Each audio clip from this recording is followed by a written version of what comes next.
Presento al doctor Rosenberg Ariza Santamaría.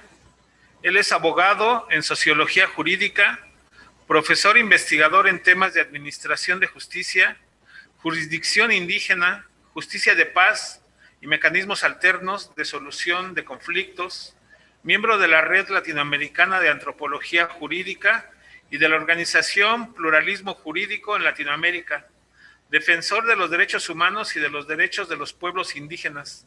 Actualmente es profesor de la Universidad Nacional de Colombia y de la Universidad Santo Tomás, con sede en Bogotá.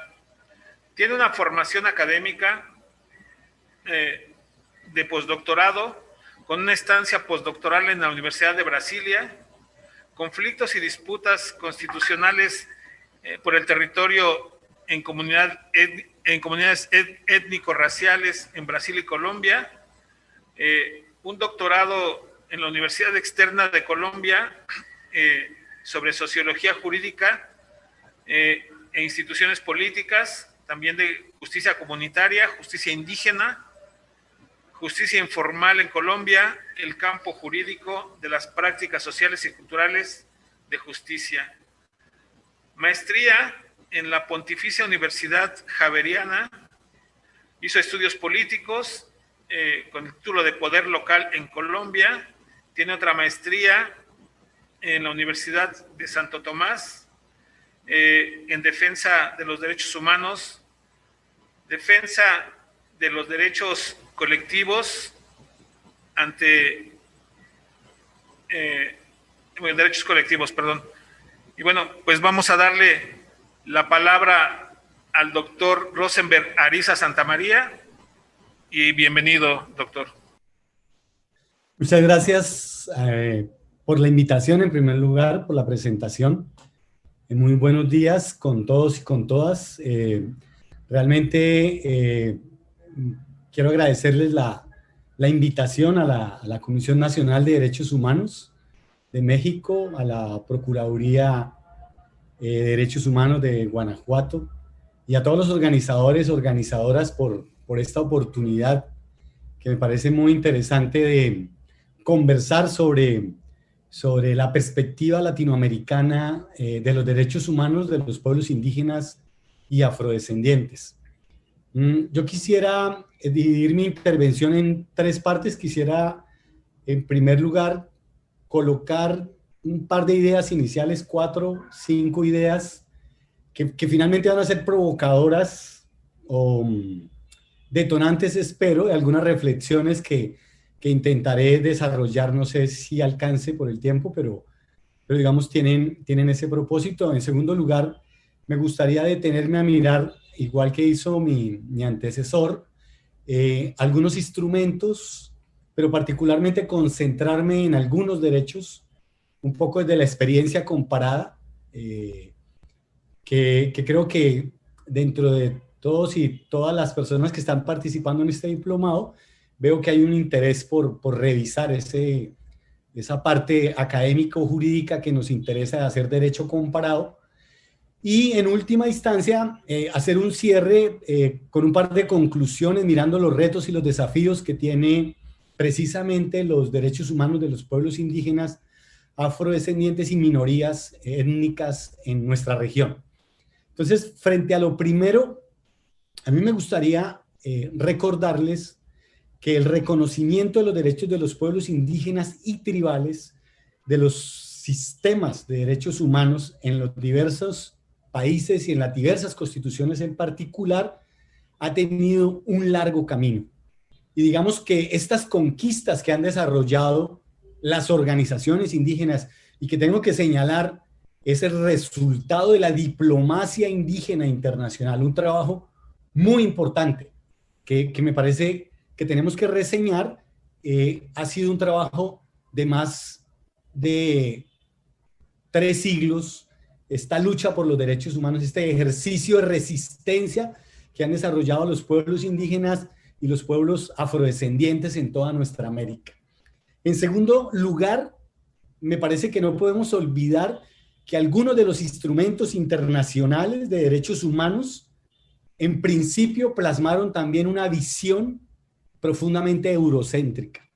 Y precisamente con la participación de los pueblos indígenas, de los pueblos afros, de las comunidades étnicas, estos instrumentos empezaron a transformar esa visión eurocéntrica y a tener una visión mucho más incluyente. Sin decir que todavía no dejan de tener precisamente una visión eurocéntrica. Creo que en tercer lugar me gustaría mencionar que la visión que hay de los estados en América Latina alrededor de los derechos humanos de los pueblos indígenas, las comunidades afrodescendientes, sigue siendo una visión profundamente monista en términos jurídicos, monocultural y racista. Entonces, los estados, en esencia, todavía esas transformaciones son transformaciones muy lentas que se están dando. Por supuesto, están aconteciendo transformaciones constitucionales. Por supuesto, tenemos bloques de constitucionalidad que han incorporado tratados internacionales y que empiezan a tener algunos desarrollos jurídicos internos importantes. No obstante, ese trasegar todavía es muy lento y, en mi opinión, bastante limitado en la mayoría de estados latinoamericanos. Me gustaría también señalar que nosotros hemos transitado, y por supuesto este es otro punto para el debate, hemos transitado de un paradigma profundamente asimilacionista y estamos transitando de un paradigma asimilacionista clásico a un paradigma del reconocimiento. Y esto también tiene bastantes elementos para ser discutidos, me parece. En ese tránsito del paradigma asimilacionista que ya mencionó mi antecesor en el uso de la palabra, quisiera decir que el tránsito al paradigma del reconocimiento, pues tiene también bastantes avances, pero también tiene bastantes limitaciones. Este tema del reconocimiento multicultural es un debate global, es un debate político, es un debate jurídico y es un debate que me gustaría señalar el último tema y dejarlo puesto para la discusión, donde tendríamos que revisar, por supuesto, la perspectiva propia de los pueblos indígenas y los pueblos negros de América de su propio derecho de los derechos humanos, que no es el derecho de los derechos humanos del derecho internacional de los derechos humanos, es otro. Esa es una discusión pendiente, esa es una discusión en el ámbito de la interculturalidad que pocos estados en América Latina, primero, están dando, y en segundo, reconocen, y tercero, que algunos estados ni siquiera están dispuestos a darlos. Con estos 6 temas colocados, yo quisiera hacer otro comentario a propósito del estado del reconocimiento del pluralismo jurídico, porque me parece que hay una emergencia, un pluralismo jurídico desde abajo.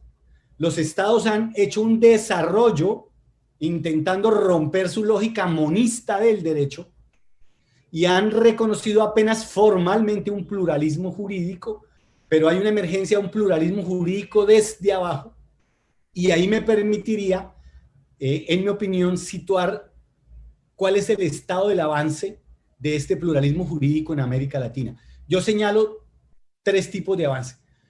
Lo que yo llamaría un pluralismo jurídico de alta intensidad, que algunos países de América Latina, que podría decir que en este momento no son más de 3 países en América Latina, que tienen un pluralismo jurídico de alta intensidad.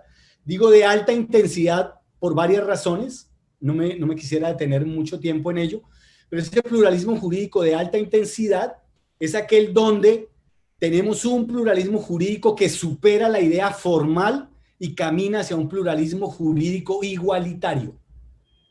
En ese sentido, yo señalaría en particular el Estado boliviano, la Constitución Plurinacional del 2009 de Bolivia, que me parece que es un Estado que tiene un pluralismo jurídico de alta intensidad, con una trayectoria a través de su Tribunal Constitucional Plurinacional y en particular de su unidad de descolonización, que caminan hacia un pluralismo jurídico igualitario que yo llamaría y ubicaría dentro de los estados de alta intensidad del pluralismo. El otro estado es Colombia. No obstante, Colombia tener un pluralismo de carácter multiculturalista, creo que hay unos avances muy importantes, pero fundamentalmente los avances en Colombia son avances en materia de jurisprudencia constitucional.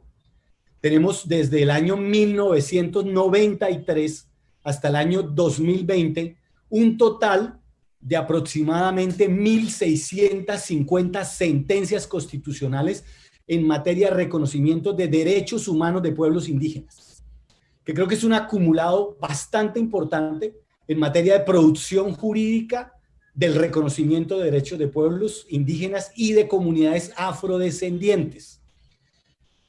Creo que en América Latina y en el mundo no hay un reconocimiento jurisprudencial que alcance todavía el nivel que tiene la Corte Constitucional colombiana. Sin embargo, me parece que yo hice un ejercicio en uno de los textos que está ahí de apoyo, hago una comparación precisamente entre el constitucionalismo del Tribunal Constitucional Plurinacional de Bolivia y el de Colombia, y señalo algunas diferencias, algunos obstáculos y algunos avances que tienen los dos países que yo llamaría de alta intensidad. Hay algunos países de América Latina de mediana intensidad, y en la mediana intensidad ubico países como Ecuador y como México e incluso como Guatemala. Fundamentalmente lo señalo porque estos países no es que sus instituciones tengan grandes desarrollos y que su jurisprudencia tenga grandes desarrollos. La Corte de Constitucionalidad de Ecuador, la Corte de Constitucionalidad de Guatemala y en el caso de México ha caminado y el número de sentencias no alcanzan el número de 100. Estoy hablando de los tres países en materia de altas cortes. Y eso los ubica en mediana intensidad, pero la presión, por eso hablaría de una emergencia, un pluralismo desde abajo, porque en las cortes de sede locales y regionales hay una producción jurídica muy interesante, muy desarrollada, que me parece que nos permitiría explorar en América Latina que hay unos desarrollos de derechos humanos de indígenas y de pueblos afrodescendientes que es muy interesante. Y ubicaría en países de bajísima intensidad y de poco desarrollo del pluralismo jurídico a países, solo para mencionar a dos, a Chile y a Brasil, que son dos países que tienen, en mi opinión, un retraso jurídico, institucional y político grave, profundamente grave. Para señalar el caso de Chile con el hermano pueblo indígena mapuche, y en el caso de Brasil, pues que no tiene mucho que ver con el gobierno actual, porque también viene de un proceso de otros gobiernos anteriores y el desarrollo, insisto, el reconocimiento de los pueblos indígenas en países como Brasil todavía está en el paradigma anterior al asimilacionismo.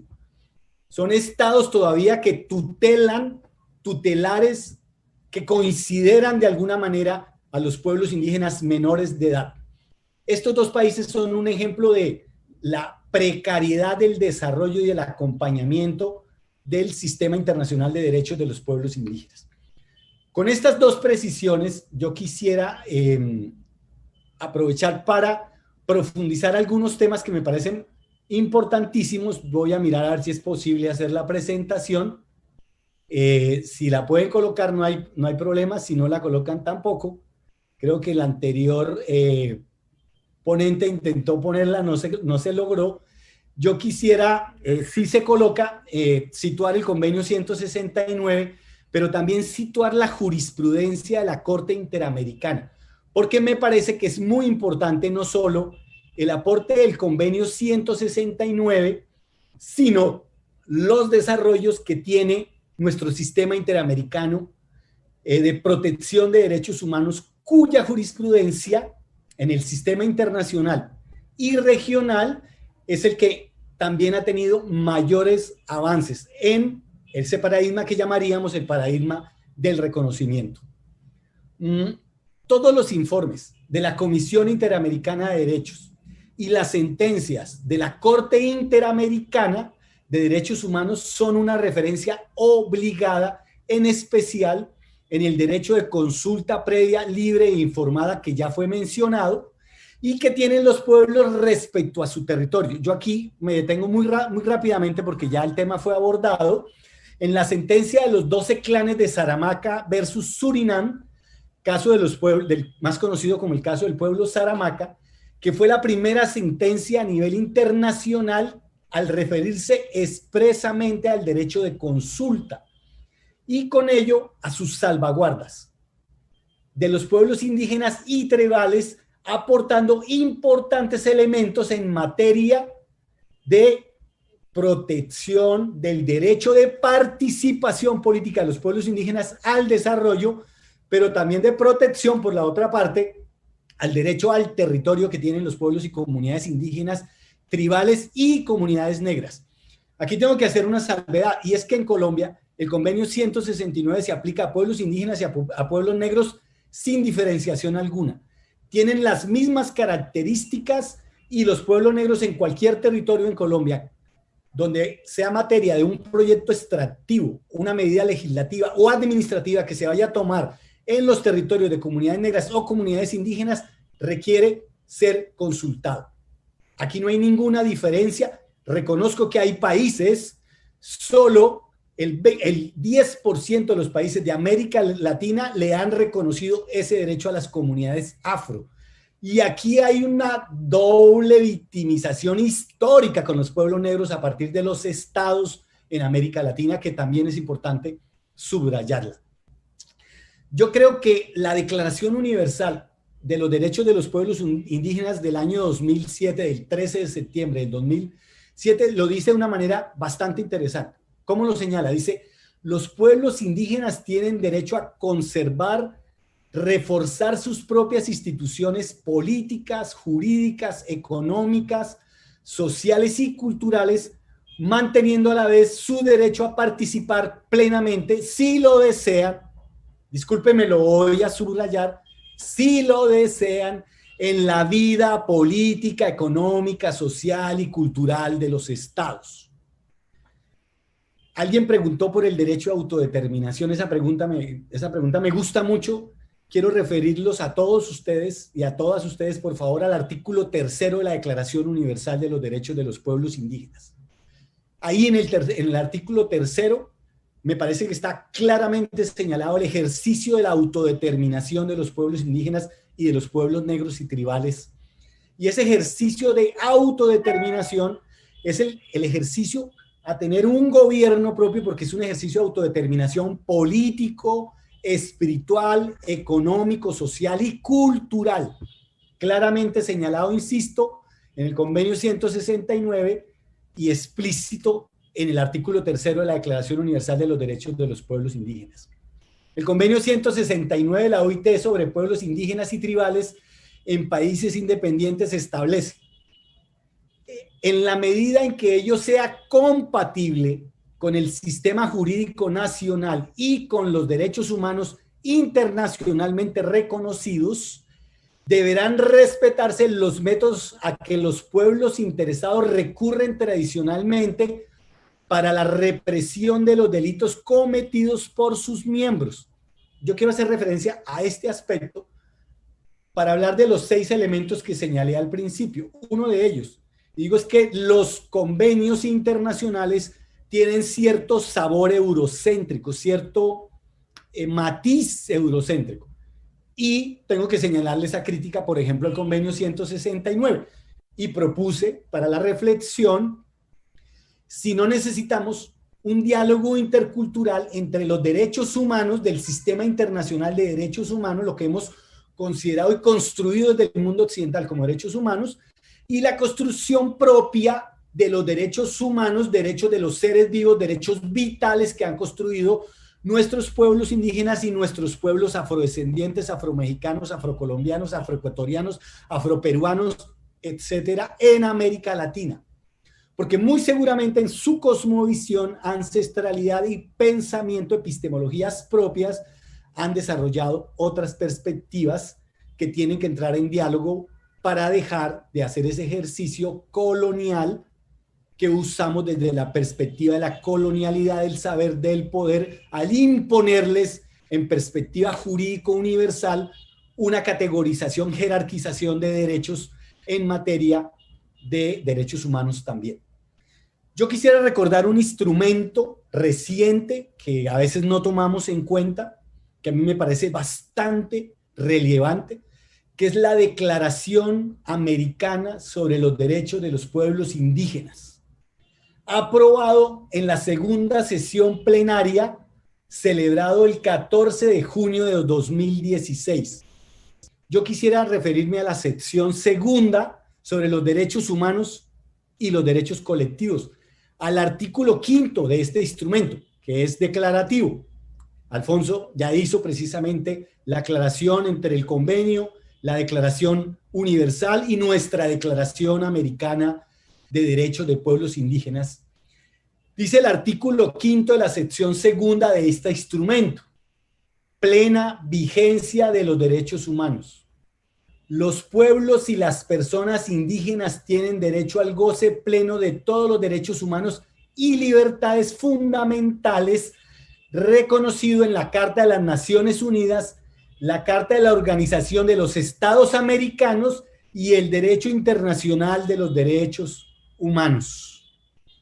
Para los que tienen dudas, porque todavía hay gente, hay personas, hay seres humanos y hay juristas y hay funcionarios y operadores judiciales y funcionarios estatales que todavía tienen dudas de si los indígenas y los pueblos negros tienen derechos. Sí, sí tienen derechos.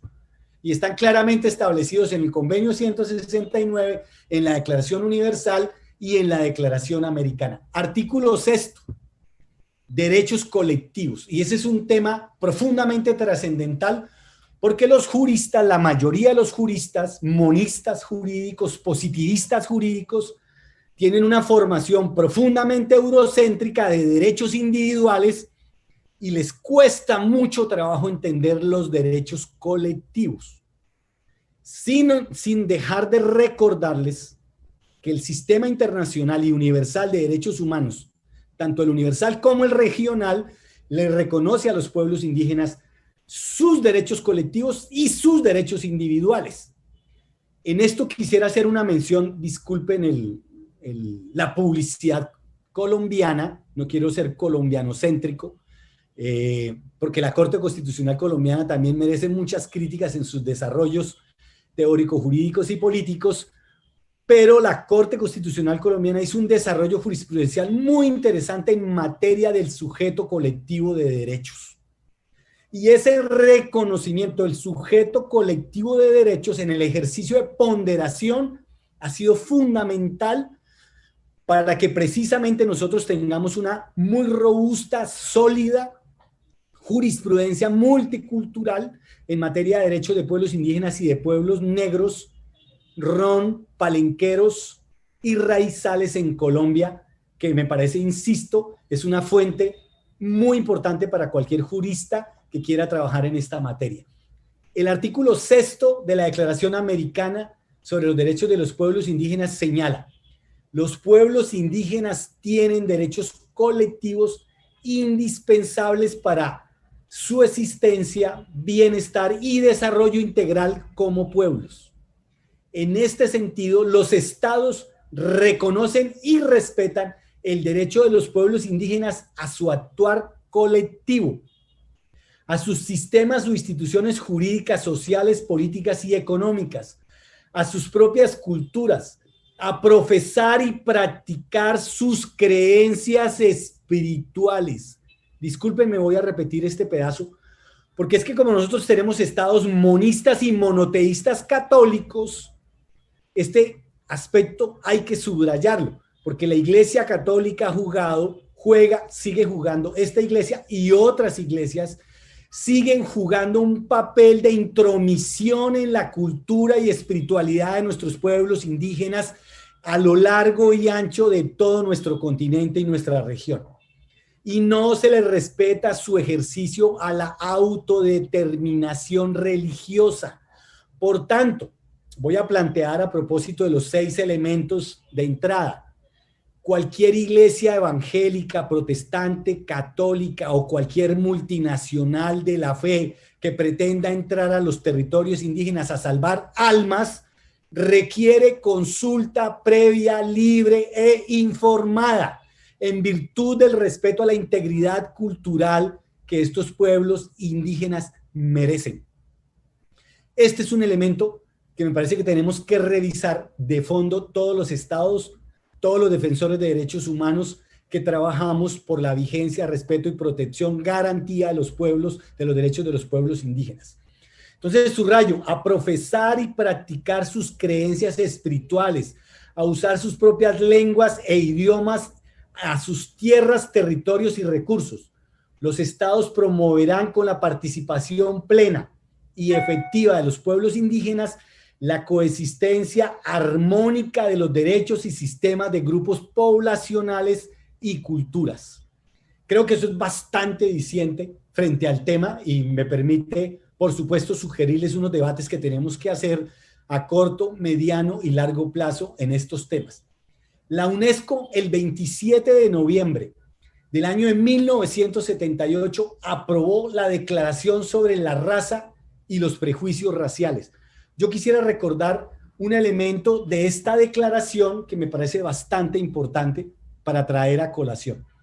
El racismo, la discriminación racial, el colonialismo y el apartheid siguen causando estragos en el mundo bajo formas siempre renovadas, tanto por el mantenimiento de disposiciones legislativas y de prácticas de gobierno y de administración contrarias a los principios de los derechos humanos, como por la permanencia de estructuras políticas y sociales de relaciones y actitudes caracterizadas por la injusticia y el desprecio de la persona humana y que engendran la exclusión, la humillación y la explotación o la asimilación forzada de los miembros de grupos desfavorecidos. Con virtud en esto, creo que es importante señalar que el racismo, la discriminación racial, la xenofobia y las formas conexas de intolerancia son amenazas y agresiones claras contra la libertad y la dignidad del ser humano.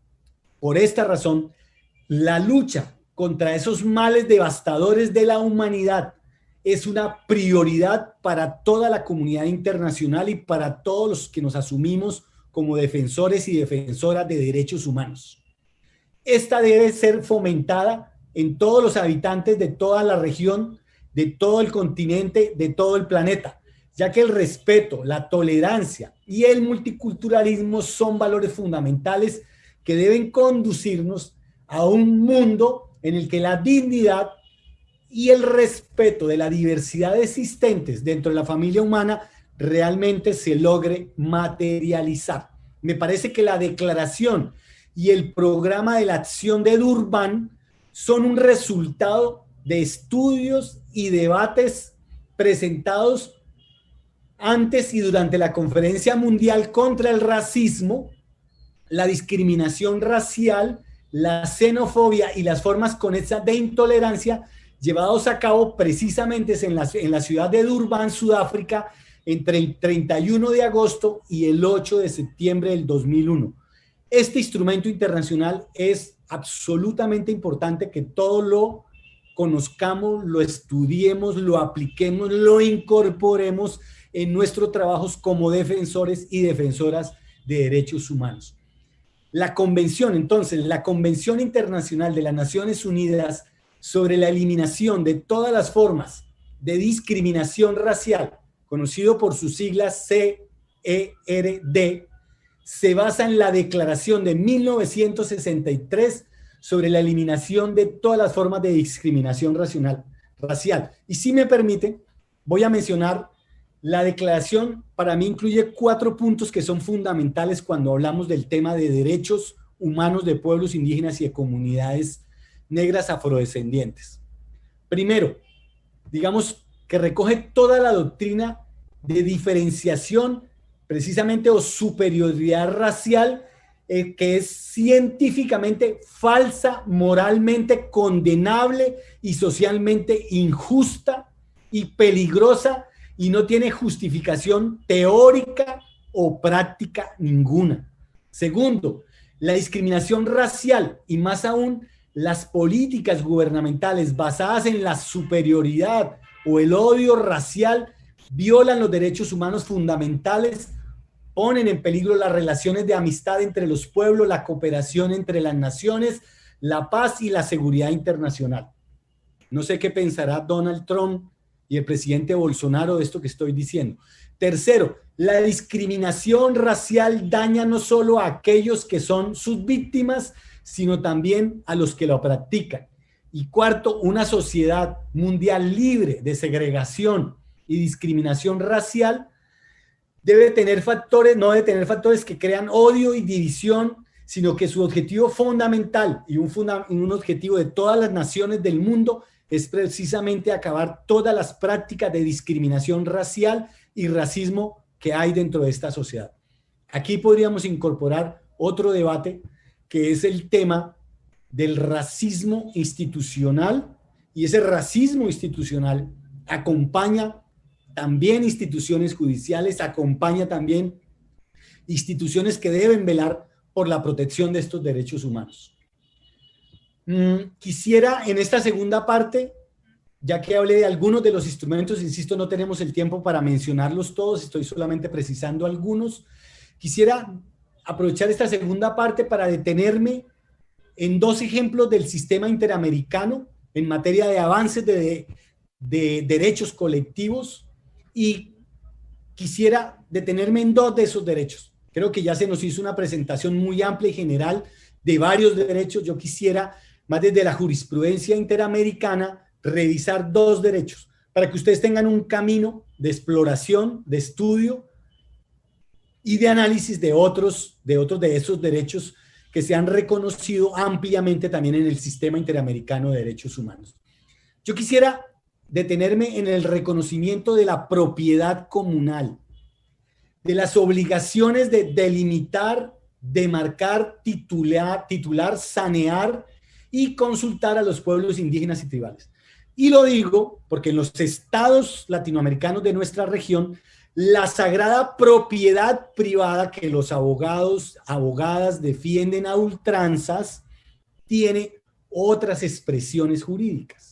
Y esas otras expresiones jurídicas se han desarrollado en el sistema internacional de derechos humanos y particularmente, para no ir lejos, nuestro sistema interamericano de derechos humanos ha reconocido a través de sus sentencias por lo menos 8 formas distintas de propiedad, distintas a la propiedad privada. Discúlpenme, a la sagrada propiedad privada reconocida en el Código de Napoleón. Hay otras posibilidades de concebir la propiedad. Y esto es una construcción de nuestro sistema internacional de derechos, pero esto es una construcción ancestral, por supuesto, milenaria a nuestros pueblos indígenas, que ni siquiera algunos conciben dentro de su estructura cultural, política y jurídica la propiedad. Y esto nos lleva precisamente a revisar qué ha hecho la Comisión Interamericana, nuestra Corte Interamericana de Derechos, en esta materia. Creo que la Comisión ha manifestado que la protección del derecho a la propiedad de los pueblos indígenas sobre sus territorios ancestrales es un asunto de especial importancia, porque su goce efectivo implica no solo la protección de una unidad económica, sino la protección de los derechos humanos de una colectividad que basa su desarrollo económico, social y cultural en relación con la tierra.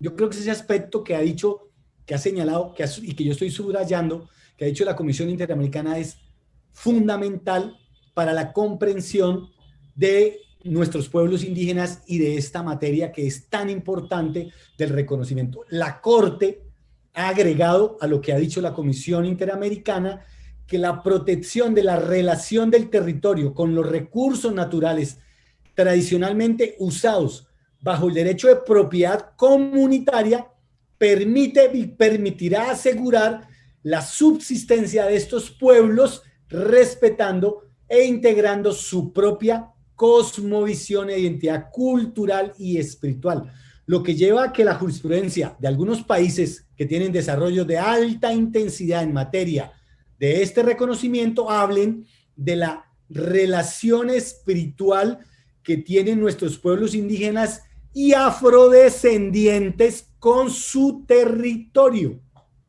Relación espiritual.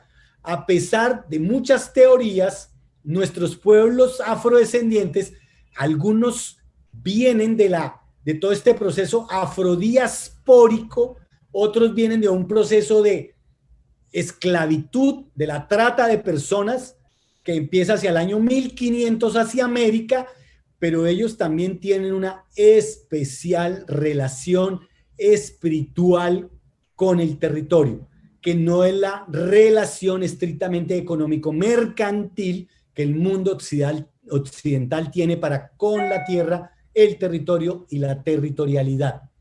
La Corte Interamericana señaló esto de manera bastante interesante en el caso pueblo indígena quichua de Sarayaku versus Ecuador, en la sentencia del 27 de junio del año 2012.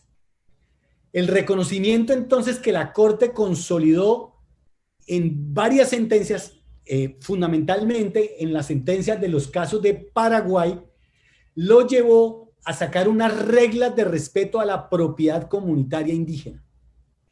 Ya nos señaló precisamente el anterior ponente las reglas de la consulta previa.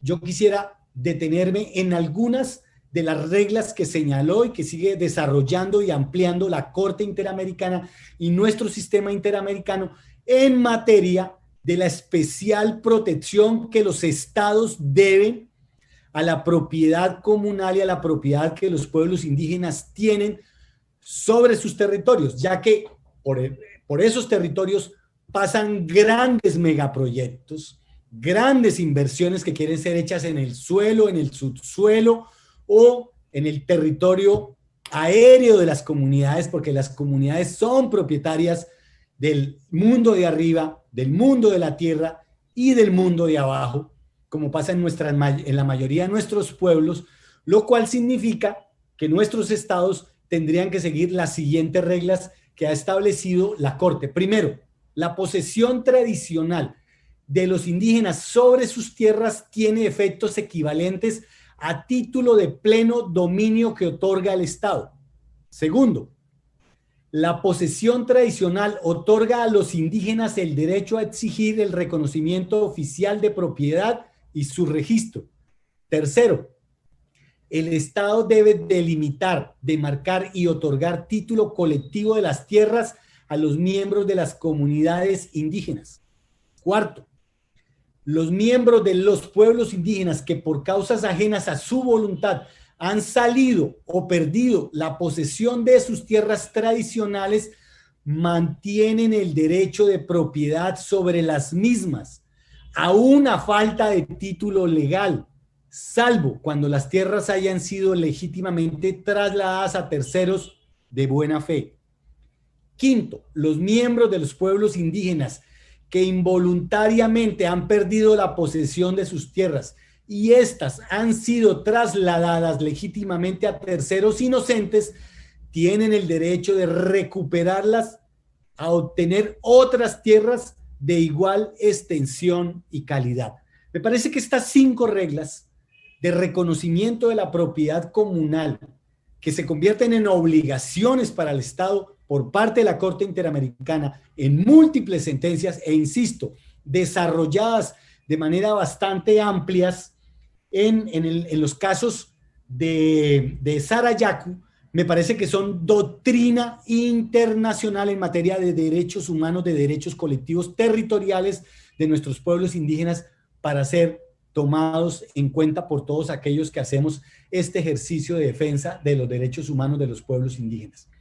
Entonces, la sentencia de Sarayaku es relevante en cuanto a que la Corte es explícita en los requisitos para garantizar el derecho no solo de propiedad, sino en el derecho de consulta de los pueblos indígenas o tribales. Algunos de esos requerimientos son también muy importantes y que complementan lo ya dicho sobre la consulta previa y el consentimiento previo, libre e informado. La consulta no es un mero trámite formal, sino que debe considerarse como un verdadero instrumento de participación de buena fe, donde debe haber confianza mutua y con miras a alcanzar un consenso entre las partes. Los procesos de diálogo y búsqueda de acuerdos deben realizarse desde las primeras etapas de la elaboración o planificación de las medidas propuestas. Y el Estado tiene el deber de consultar activamente y de manera informada a las comunidades según sus costumbres, tradiciones y métodos tradicionales de toma de decisiones. Tiene que hacerlo en lengua propia, siguiendo sus pautas culturales. No puede establecer un tiempo, debe ir a las comunidades. En el caso de Colombia, la Corte Constitucional colombiana ha desarrollado unas reglas a través de distintas sentencias que hablan de preconsulta, consulta e incluso posconsulta. Cuando dentro de un proyecto de cualquier naturaleza, el Estado no dijo toda la verdad y aparecen nuevas cosas, se tiene que volver a consultar a pesar de que se consultó. Eso en Colombia se denomina posconsulta. Aquí hay unos desarrollos, insisto, muy interesantes que en términos de derecho comparado pueden ayudar a que la comunidad internacional, la comunidad de estados latinoamericanos puedan trabajar en ese tema. Permítame detenerme un momento para ya ir a la última parte de los obstáculos que vemos en estos temas de los desarrollos de estos derechos particulares. Yo quisiera detenerme en otro derecho que me parece importante a pesar de lo que nosotros creeríamos.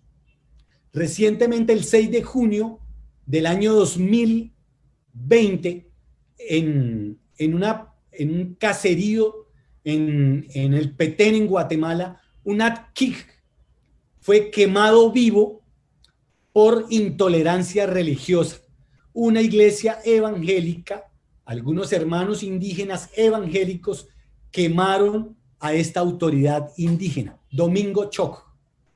Y traigo ese caso porque es un caso que está ocurriendo en el siglo XXI, en pleno 2020, donde estamos asistiendo a ejercicios de intolerancia religiosa, intracomunitario dentro de los propios pueblos indígenas, lo cual significa que eso que aconteció por allá a mediados de los 70 en México y en algunas otras zonas de Mesoamérica, de Centroamérica, donde los propios pueblos indígenas expulsaron algunas iglesias, o los indígenas católicos expulsaron a los indígenas evangélicos, hoy los indígenas evangélicos expulsan a los indígenas no evangélicos o que están solo desde una perspectiva de su cosmovisión o su espiritualidad.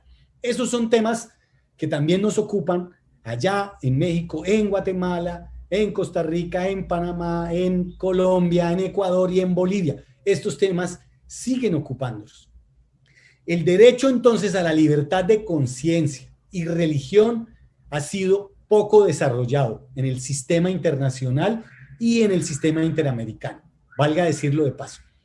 No obstante, a la escasez de referencias existentes en el tema, mayoritariamente hay algunos casos, digamos que los vemos en sedes de tribunales locales o a veces de tribunales regionales y muy pocos en tribunales nacionales. En el caso colombiano tenemos algunos casos, podría decir que alrededor de unas 10 sentencias constitucionales que hablan de esta materia.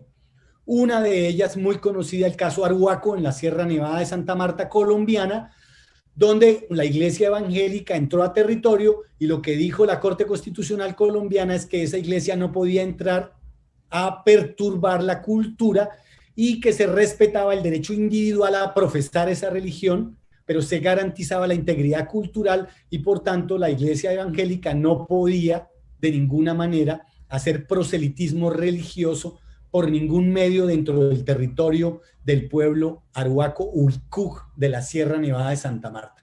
Y en esa línea jurisprudencial se ha garantizado el respeto a la integridad cultural y espiritual de los pueblos indígenas en Colombia. Hay una sentencia que creo que vale la pena traer a referencia del sistema interamericano, que es el caso de la masacre de Plan de Sánchez versus Guatemala, en la que la comisión alegó que para los pueblos indígenas el derecho a la cultura y a su identidad étnica se traducen en general en la expresión y la preservación, entre otros, de creencias y lugares sagrados. Asimismo, la Comisión Interamericana alegó que existía violación al derecho de libertad de conciencia y religión en los términos más generales, en virtud de que la comunidad indígena del pueblo maya del Plan de Sánchez se vio impedida por miedo a practicar sus creencias antes y después de la masacre. Y aquí quiero incorporar otro elemento que me parece interesante, solo para ir de lo general a lo particular y para que después volvamos en esta reflexión de lo particular a lo general. En el caso de la masacre de Río Negro versus Guatemala, para seguir con este país, en el que más de 500 personas fueron ejecutadas por el Estado, por el ejército guatemalteco, en uno de los genocidios indígenas más grandes de la humanidad, ocurrido recientemente. No podemos perder eso de vista. Y cuando digo recientemente es que todavía está en la memoria de todos nosotros. Si hablamos de los acuerdos de Guatemala y de lo que ha pasado con el cumplimiento de todos los derechos de los pueblos indígenas de 1996 a la fecha, el Estado guatemalteco, está en absoluta duda porque el cumplimiento de esos acuerdos en materia indígena no llega ni al 4%. Perdónenme que me atreva a hablar de ese tema, pero para puntualizar un poco estos temas. Aquí, volviendo al caso de la masacre de Río Negro, aparece un elemento que es bastante interesante. La Corte concluyó que el Estado era responsable de la destrucción de la estructuración social, de la desintegración familiar y de la pérdida de las prácticas culturales y tradicionales de los miembros de la comunidad indígena maya Achí de Río Negro. Y además recordó de manera puntual: la relación especial de los pueblos indígenas con sus territorios ancestrales no estriba solamente en que constituye su principal medio de subsistencia, sino un elemento integrante de su cosmovisión, religiosidad y por ende de su identidad o integridad cultural, el cual es un derecho fundamental y de naturaleza colectiva de las comunidades indígenas y que debe ser respetado en una sociedad multicultural, pluralista y democrática. Aquí, ¿qué apareció? En el caso de la masacre de Río Negro versus Guatemala, concluye la Corte que el Estado era responsable de la violación al derecho a la integridad personal de los miembros de la comunidad de Río Negro en relación con el derecho a la libertad de conciencia y religión, y constituye el primer caso en el que hace referencia directa a tal derecho, aun cuando establece que la Convención Americana no contiene un derecho a enterrar a los muertos. Y subrayo eso porque así lo dijo la propia Corte Interamericana en el caso masacre Río Negro versus Guatemala. Yo quiero concluir mi intervención dejando de presente una sentencia colombiana, la sentencia T-523 del año 1997 de un gran jurista colombiano, Carlos Gaviria Díaz, que fue el ponente de esta sentencia, y es una sentencia donde la Corte Constitucional admite los azotes, los chicotazos y la flagelación como parte de la cultura.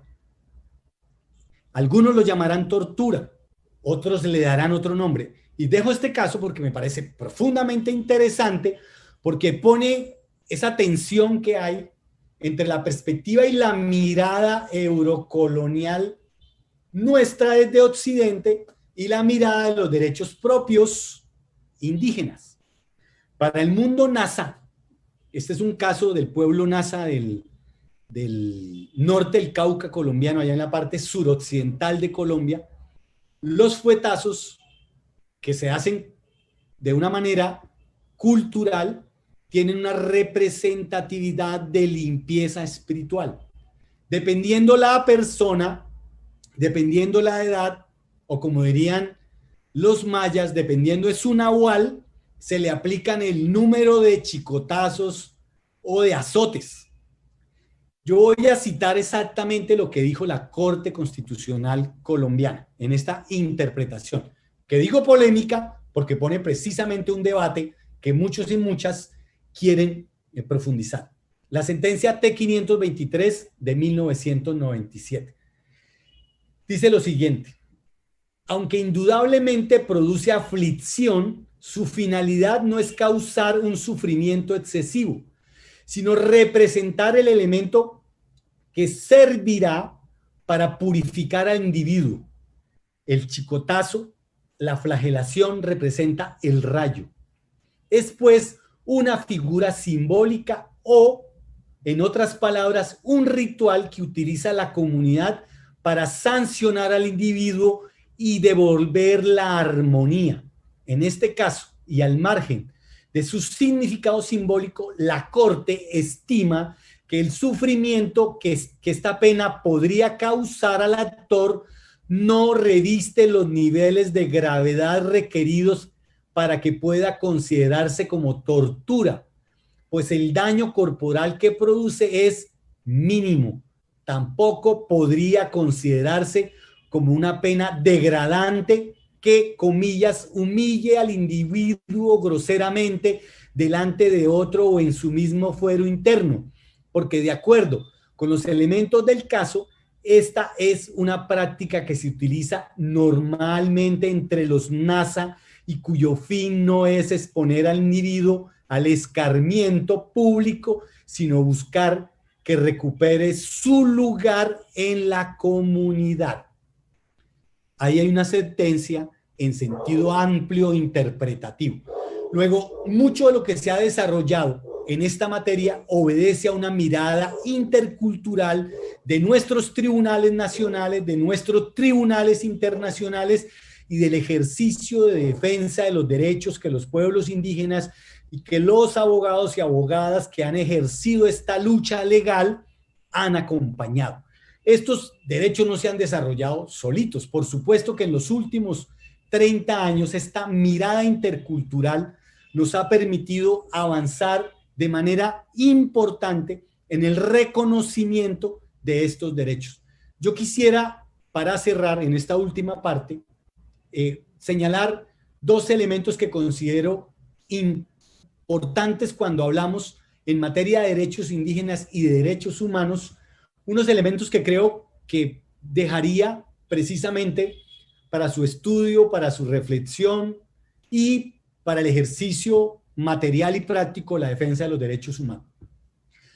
Un elemento sin duda está aquí, siempre ha estado en la reflexión, es el tema de la universalidad de los derechos humanos.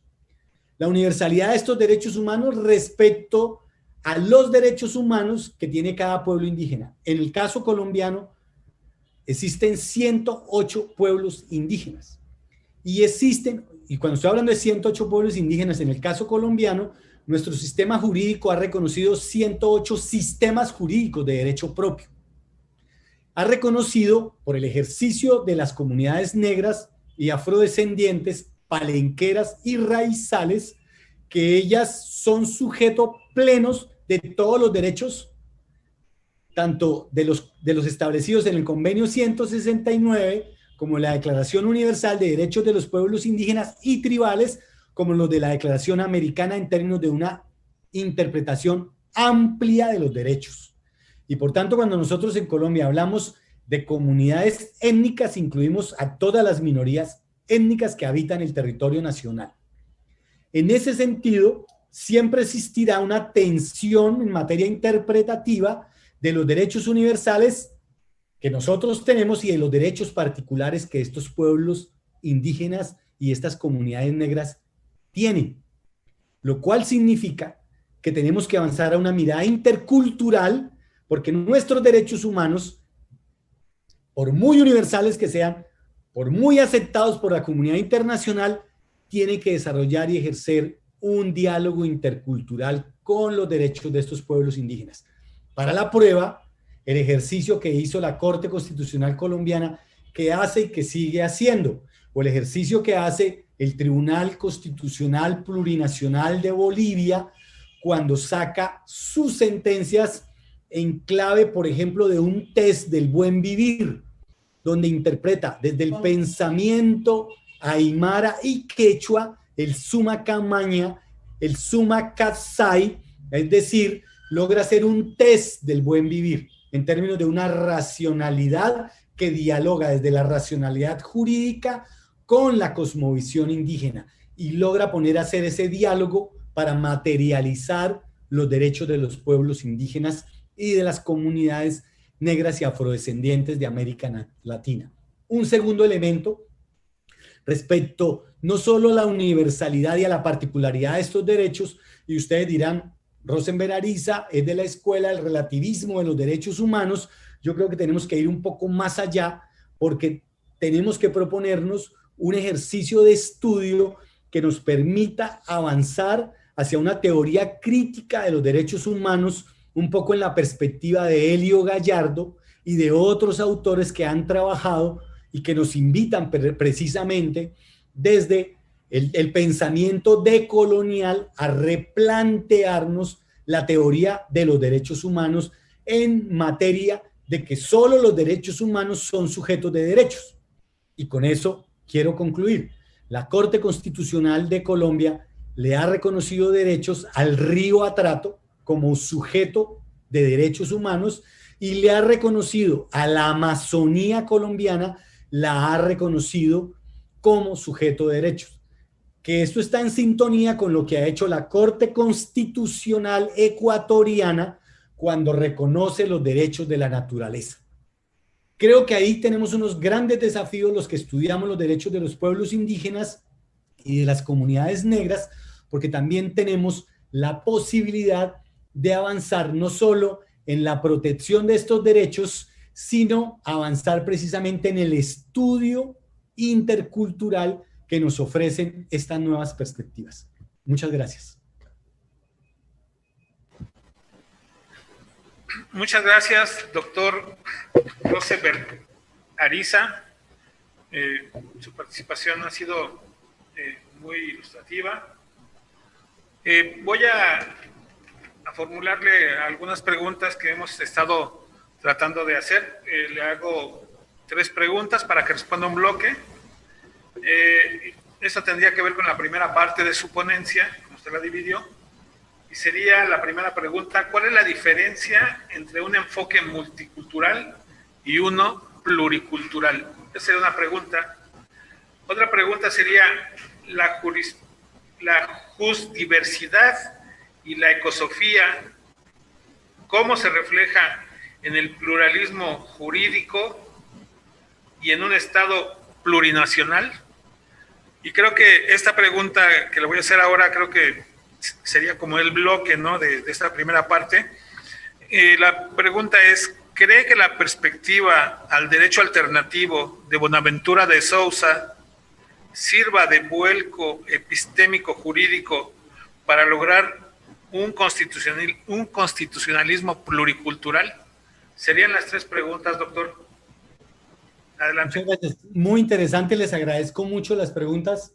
Están todas en un alto nivel académico y además me alegra mucho porque veo que han estado leyendo algunos textos que he trabajado. Yo diría, para la primera pregunta, la diferencia entre el enfoque multicultural y este enfoque que yo llamaría pluricultural o mejor inter. O sea, nosotros venimos de un monismo cultural. Los estados contemporáneos capitalistas neoliberales han acogido la teoría del multiculturalismo, pero el multiculturalismo, en mi opinión, tiene muchos límites. El primero es que el primer límite de los multiculturalismos es que ya llegó a sus límites. Y el límite del multiculturalismo es que no quiere pelear con las multinacionales, no quiere pelear con el capitalismo. Y ese es el primer problema del multiculturalismo. Y el multiculturalismo es usted sea como usted es, pero allá y no se relacione conmigo. Yo respeto su lengua, yo respeto sus costumbres, pero yo no quiero que usted me interpele. Y esos son los límites del multiculturalismo. Luego, el multiculturalismo engendra en sí mismo prácticas discriminatorias, por lo menos desde mi lectura, prácticas racistas. Y entonces, para un monista jurídico, un monista de los derechos humanos, hacer el tránsito al pluralismo, pues a veces se puede hacer de manera muy fácil en términos de cambiar algunas expresiones gramaticales, pero en la práctica no cambia nada, porque precisamente no tiene que convivir con la diferencia. El multiculturalismo lo que hace es un ejercicio que termina en el reconocimiento. Yo advertí que pasamos de un paradigma de la asimilación a un paradigma del reconocimiento. Y el capitalismo y el modo de Estado capitalista está funcionalmente feliz en el multiculturalismo. Lo digo por el caso colombiano, donde el multiculturalismo no tiene mayor exigibilidad y desafío de transformación social y cultural. La sociedad no se siente transformada ni está desafiada, por lo menos en la interpretación colombiana del multiculturalismo y de otras sociedades. Digamos, nosotros no somos Canadá ni pensamos el multiculturalismo desde Canadá, digamos, de donde están grandes de las fuentes teóricas de ese multiculturalismo. La interculturalidad, en cambio, tiene un desafío mucho más grande y es que tenemos que relacionarnos con esas otras culturas, construir sociedad, Estado, vida, con todos y con todas. Y ahí está la diferencia entre multiculturalismo y pluriculturalidad. Y eso me llevaría a contestar la siguiente pregunta. Y es que yo creo que el modelo pluralista ya me parece un modelo que no responde al desafío de algunas sociedades que han logrado desde abajo, por eso hablé de una emergencia, un pluralismo desde abajo, porque las grandes transformaciones no vienen del Estado, ni vienen de las altas cortes, ni vienen de los congresos, ni de las asambleas de diputados, no vienen de allá, vienen de abajo de las luchas de resistencia de nuestros pueblos, vienen de abajo de los trabajos, de los movimientos sociales, desde abajo. Y la academia, a veces nos bajamos y escuchamos, y entonces ponemos estas reflexiones, pero a veces la academia tampoco se baja.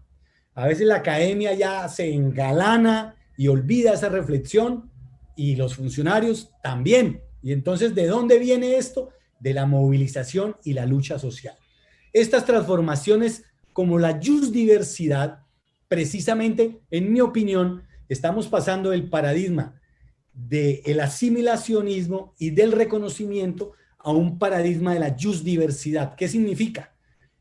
Que hay explosiones múltiples de diversidades que quieren otra relación con la justicia, no con el derecho, con lo justo, porque curiosamente el derecho dejó de ser justicia.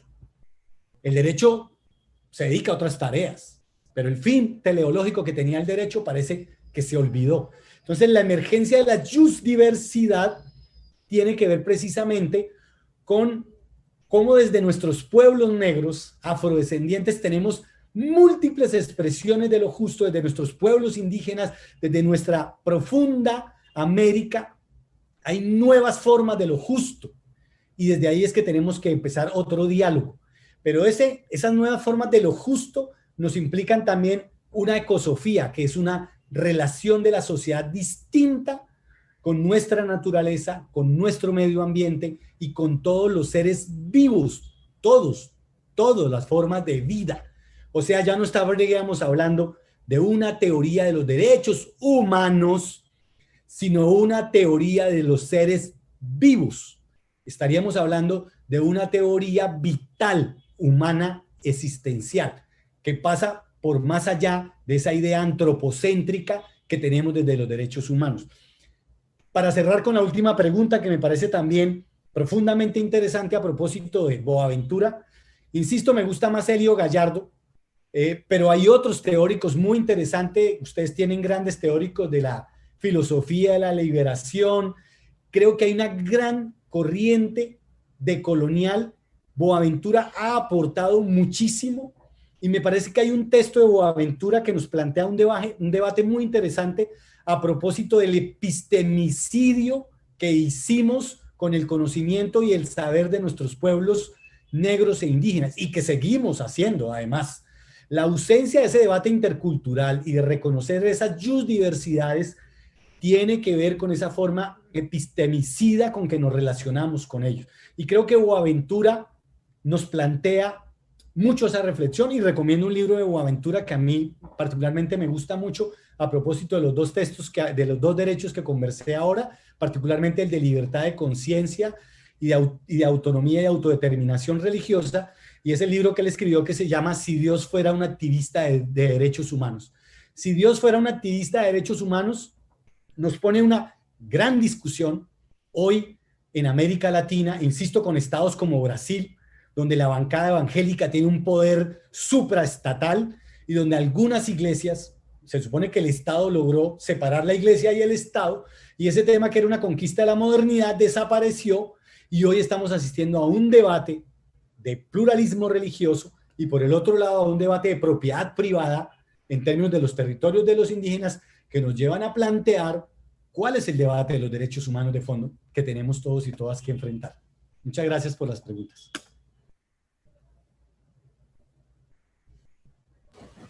Sí, doctor, muchas gracias.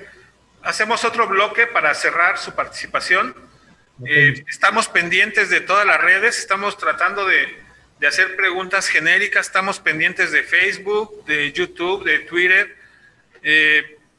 Estamos muy conscientes de todas sus dudas, de sus preguntas y, bueno, como dijimos hace rato, las vamos a hacer llegar a los enlaces, bueno, que los enlaces las hagan llegar para poder referirlas a donde se debe, ¿no? Y nada más para recordarles también que está la presentación en el micrositio de las lecturas y del diplomado, están en el micrositio de la página de la CNDH. Y bueno, voy con las preguntas, doctor. Me preguntan, esto es como una pregunta de la Ciudad de México, ¿cómo hacer coincidir los derechos humanos en la perspectiva indígena con la orientación general de los derechos humanos que poseen las instituciones internacionales? Esa sería una pregunta. Otra pregunta, ¿cuál es el límite del ejercicio de los usos y costumbres de los pueblos indígenas como medio para imponer sanciones? Esta pregunta básicamente es de Chiapas, pero es una pregunta recurrente.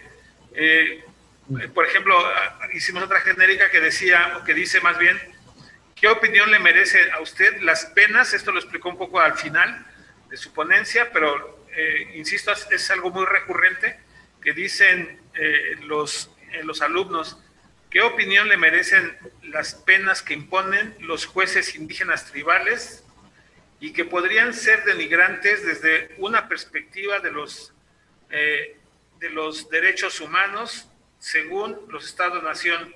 Castigos como ejemplo, el cepo o el destierro, por ejemplo. ¿Sería eso, doctor? Sí, discúlpenme, yo estaba pensando en la cárcel del mundo occidental y del sistema penal, que me parece profundamente degradante de cualquier ser humano. Yo le pregunto a los juristas por qué nunca cuestionamos la cárcel, ni cuestionamos a fondo nuestro propio sistema jurídico penal, como si fuera incuestionable. Y los invito porque creo que se pueden cuestionar ambos. O sea, no estoy diciendo que no se cuestionen. Porque si a mí me dicen del cepo, me dicen del cepo y de los azotes, seguramente hay más, la lista puede ser interminable de esas prácticas que algunos pueblos indígenas efectivamente hacen que podrían ser humillantes. Pero yo les puedo decir que una cárcel per se ya es humillante. Lo cual significa que tenemos una tarea como defensores y defensoras de derechos humanos frente a ese tema, tanto en el mundo indígena como en el mundo no indígena. Y creo que es muy importante reflexionarlo allá y reflexionarlo acá.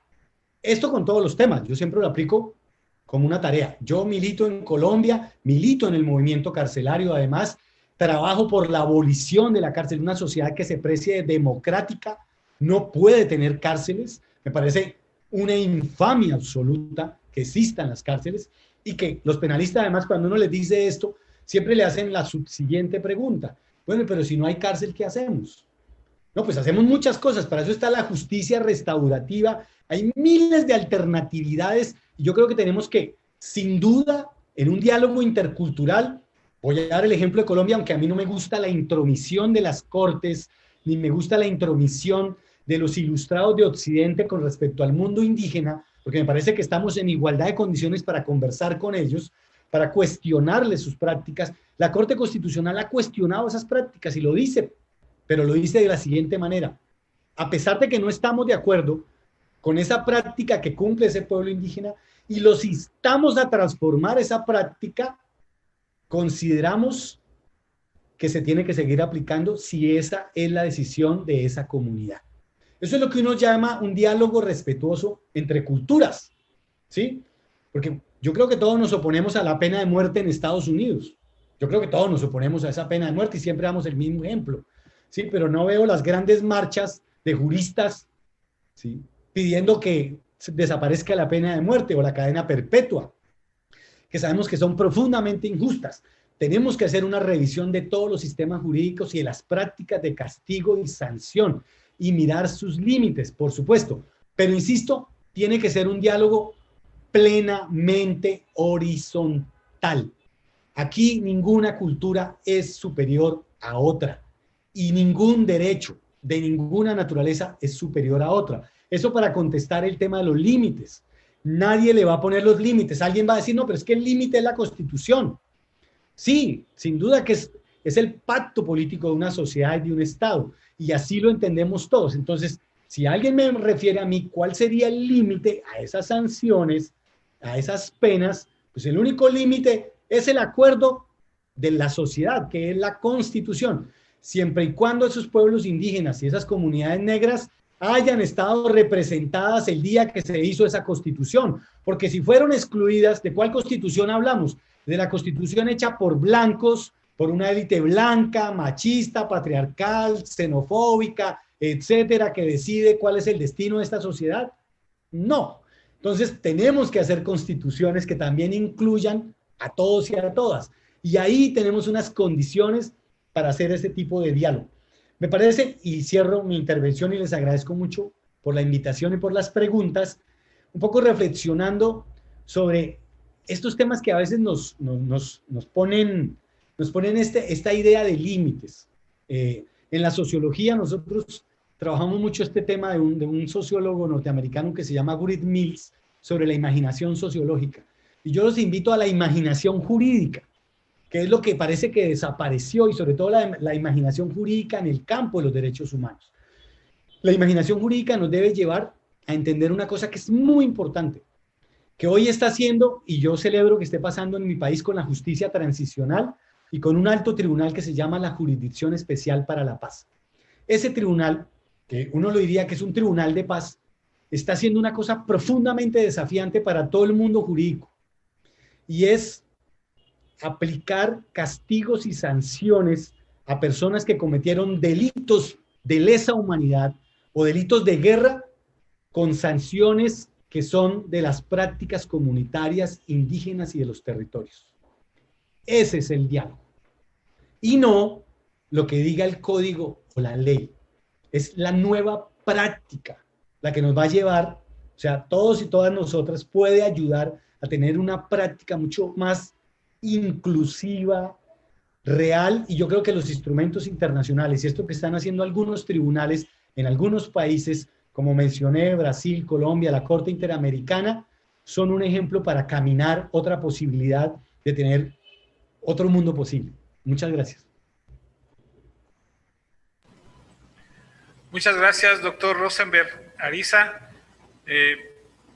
Muchísimas gracias por su participación. Yo creo que hemos recibido por las redes, estamos recibiendo preguntas, estamos saturados. La verdad que muy brillante. Le agradecemos muchísimo su presentación, su ponencia, sus palabras.